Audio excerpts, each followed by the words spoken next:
Good morning, this is Valérie Séjourné from A.I.S.E, the Detergents and Maintenance Product Industry Association in Brussels. We have the pleasure to inform you that on 7th of April 2021, A.I.S.E launched together with the IFH, International Forum on Home Hygiene, a joint report on the importance of hygiene in the sense of any practices aimed at breaking the chain of infectious disease in collaboration with IFH. So this report really highlights the key role of hygiene and the important role of cleaning, in some cases disinfection, and promotes to consumers the importance of this targeted hygiene and focuses on the 9 moments when hygiene really matters.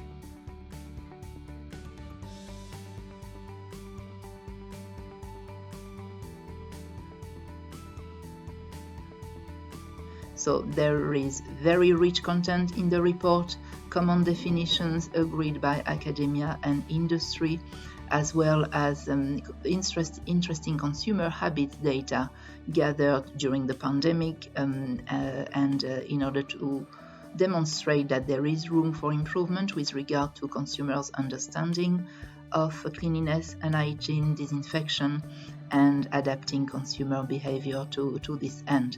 So join us in reading the report, working together on implementing the call for actions that this report encourages all stakeholders to pursue, and really happy to have your feedback. The latest news is that in the course of July, IFH also released a similar report with 18 academia experts really in the support of that work. So happy to have your perspective on that and working together to promote the importance of targeted hygiene, the adequate role of cleaning products, and the sustainable use of disinfectants. Thank you.